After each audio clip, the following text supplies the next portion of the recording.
acquired David Price for the stretch run.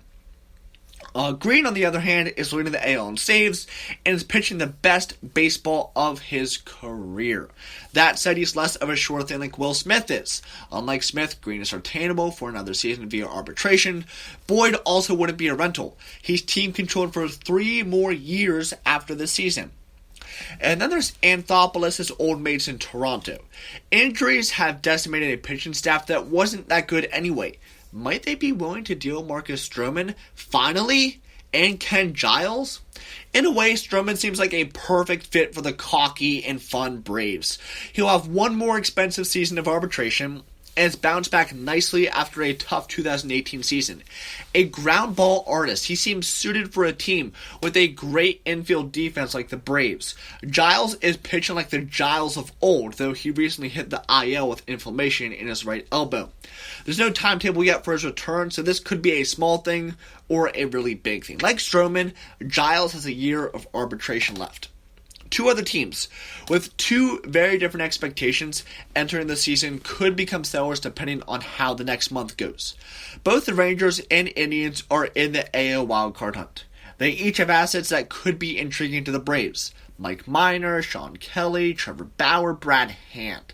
If they become sellers, the Braves would be interested. Other teams might not be perfect fits to address both the rotation and bullpen, but have pieces that could make the Braves better. Felipe Vasquez would be a great addition from the Pirates, for instance. Kirby Yates is one of the game's best relievers, and the Padres only control him through next season. Hansel Robles, once a good arm that flamed out for the Mets, has found second life with the Angels and is controlled for 2 more years. The Royals would have to cover much of the tab, but Ian Kennedy has been a revelation since they moved to the pen. And the Braves could also grab Jake Diekman to give the bullpen a double infusion of veteran talent. There are a lot of possibilities, and while things are going well for the Braves right now, the team shouldn't ignore their weaknesses. You can't win every game you give up 5 runs in it. It's a quirky little thing that they have of late, but that simply cannot continue. Keep the momentum, though, and add talent to the team. Don't wait and potentially lose out on some of these talented arms. Be decisive and go for it. This team should be very good regardless of what happens, but they could be great. Yes, it will cost prospects, some of which are good.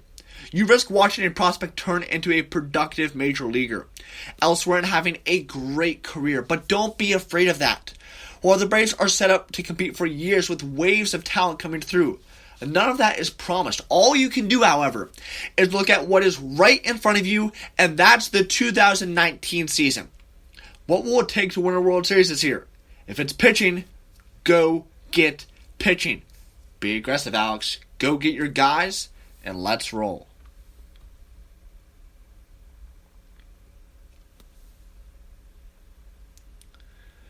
We've hit a point in the season where it's time to acknowledge what's been going on with pitching in the minors, especially Burlington. We're going to be taking a look at the Angels pitching and taking a look at Burlington and Inland Empire. We'll likely start seeing a couple of these guys moving up to IE/mobile within the next month or so. Last season, the Angels minor leagues saw only 13 pitchers start 20-plus games, and of those, only 11 topped 100 innings. Within that group, only 3 had an ERA below 4.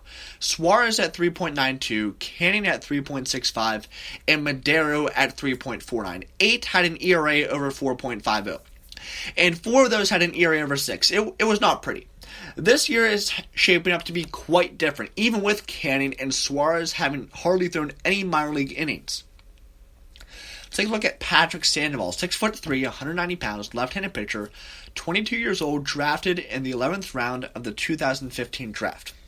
His AA/AAA stats so far is a 4.47 ERA, 1.65 WHIP, 278 batting average against, 21 walks, 57 Ks, and 44 and a third innings pitched across 12 games and 11 starts.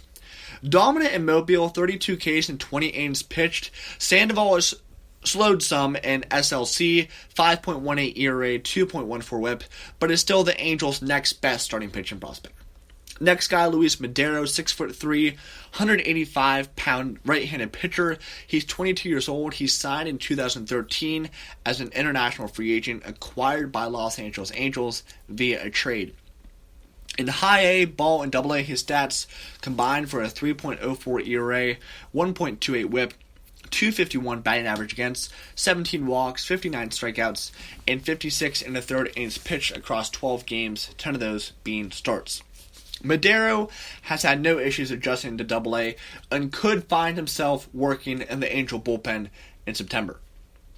Next guy is Jeremy Beasley, 6'3", 215-pound right-handed pitcher. He's 23 years old, drafted in the 30th round of the 2017 MLB draft. In Double A so far, he's got a 3.33 ERA, 1.44 whip, 256 batting average against, 24 walks, 51 strikeouts, and 54 innings pitched across 12 games, 11 of those being starts.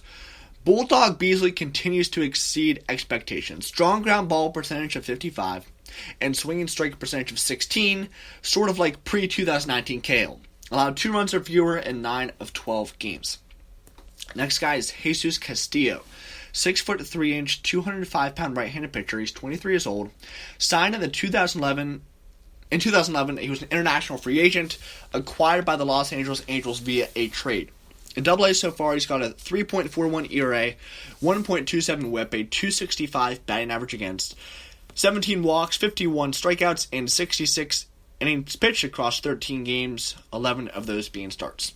Currently leads the organization in innings pitched, has rebounded from a poor 2018, has allowed 2 or fewer runs in 11 of 13 appearances. Next guy is Andrew Wantz, 6'4", 235-pound right-handed pitcher. He's 23 years old, drafted in the 7th round of the 2018 draft. And high A ball and double A ball combined numbers are a 3.33 ERA, 1.13 whip, 211 batting average against, 19 walks, 64 strikeouts, and 54 innings pitched across 12 games, 7 of those games being starts.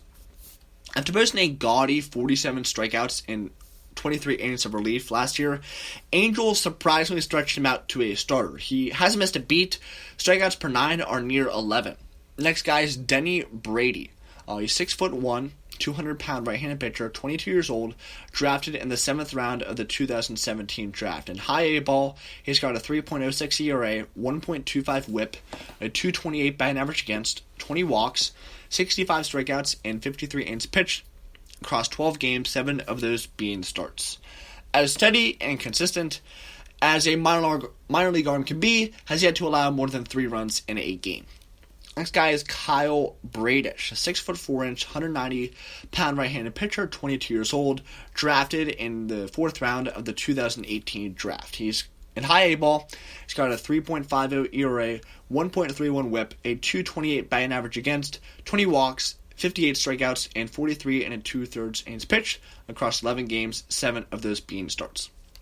A little wild and a little inconsistent, but has shown flashes of straight dominance in a trio of starts. On April 23rd, in 4 innings, he gave up no hits, no runs, walking 2 and striking out 9. On May 9th, he went 5 innings, scattering 7 hits, no runs, walking 1 and striking out 9. And then on May 21st, in 5 1/3, he gave up only 1 hit, no runs, walking 2 but striking out 12. Next guy is Oliver Ortega, 6 foot, 165-pound right-hander, 22 years old, signed as an international free agent in 2015. In high A ball so far, he has a 3.26 ERA, 1.29 whip, a 203 batting average against, 33 walks, 74 strikeouts, and 58 innings pitched across 12 games, 11 of those being starts. Who would have guessed Oliver Ortega would be leading the Angels organization in strikeouts in mid-June? Who even knows who Oliver Ortega is? Next guy is Aaron Hernandez, 6'1", 170-pound right-hander, 22 years old, drafted in the 3rd round of the 2018 draft. In high A ball, he's got a 4.26 ERA, 1.74 whip, a 279 batting average against, 21 walks, 35 strikeouts, and 31 and 2/3 innings pitched across 9 games, 7 of those being starts. Yet to find a groove, but still posting decent numbers with swing and miss stuff and a decent repertoire of pitches. Next guy is Christopher Molina, 6'3", 170-pound right-hander, 22 years old, signed as an international free agent in 2013. In high A ball so far, single A ball, a 2.61 ERA, 1.07 WHIP, a 193 batting average against, 22 walks, 65 strikeouts, and 58 2/3 innings pitched across 12 games, 9 of those being starts. Stumbled a bit in last 3 games, but prior had posted a 1.25 ERA and 167 batting average against through his first 9 appearances. Next guy is Jose Soriano, 6'3", 168 right-handed pitcher, 20 years old, signed as an international free agent in 2016. In single A, he's got a 2.47 ERA, a 1.26 WHIP, 201 batting average against, 35 walks, 70 strikeouts, in 62 innings pitched across 13 games, 11 of those being starts. Not far behind Sandoval from being the Angels' best starting pitching prospect, only 2 home runs allowed, a 55% ground ball rate, a little erratic but big-time potential. Next guy is Hector Yan, 5'11", 180-pound left-handed pitcher, 20 years old, signed as an international free agent in 2015. In single A ball, he has a 3.86 ERA, 1.40 WHIP, 220 batting average against, 26 walks, 66 strikeouts, and 44 1/3 innings pitched across 12 games, 8 of those being starts.